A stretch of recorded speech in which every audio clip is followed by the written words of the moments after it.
This game is called Home Run Day. It's a whole class participation game. I'm going to come over to the right and click Play Ball. We have some instructions here.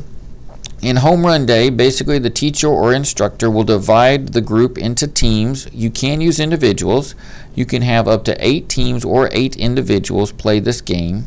Each team or individual will be asked a question by the instructor. The instructor would have their vocabulary words or their test review in their hands, and they would simply ask each team or individual a question. If they get it right, the instructor will click in the red box on the main screen, which will then produce a random screen of either an out or a home run. If you get a home run, the instructor will go back and add that number to the team's score. If they get an out, you just keep moving on to the next team.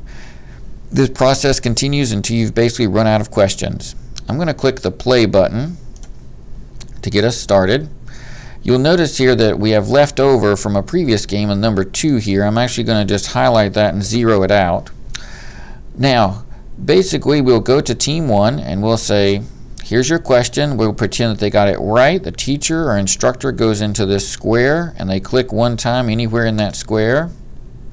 Unfortunately for team 1, that was an out. So we go back to scores and they do not get anything. We'll go to team 2 and ask them a question. They also got an out. So now we'll go to team 3 and we'll ask them a question. They got a home run. So we're going to go back to the scores and team 3 will get 1 run.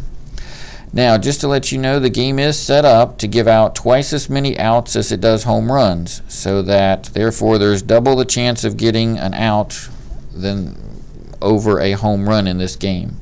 You'll continue this process until you have run through all your questions. In the lower left hand corner of the screen is the end game button. You can click that and just simply end the game. I do recommend that before you close the game that you zero out all the scores so that you can play it again next time.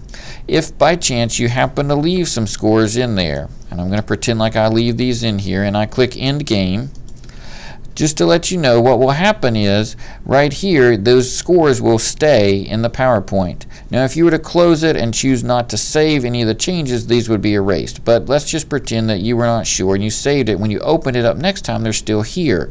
You cannot actually delete these or edit these from the edit screen in PowerPoint. The only way to change them is to actually start the PowerPoint show. So I will do that. I'll start the PowerPoint show and then I'll go in and simply zero these out from within the PowerPoint show. And that's it.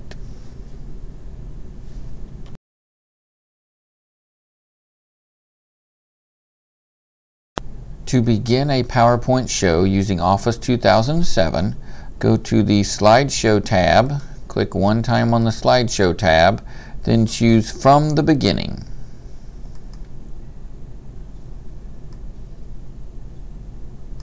To start the game in any version of PowerPoint before Office 2007, go to the Slideshow menu and choose View Show.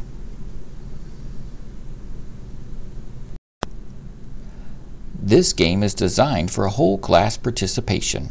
Participants are divided into teams or may work as individuals. For best results, use an LCD projector or TV to display the game to participants.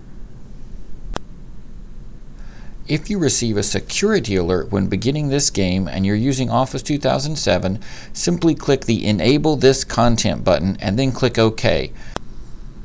Please note, if you are using a version of Microsoft Office prior to Office 2003, some of the features in these games may not function properly. It is advised that you do your editing of the PowerPoint slides or games in your older version, and then use Microsoft's free PowerPoint viewer for actual game play. To download the free viewer, just do a web search for PowerPoint Player 2007.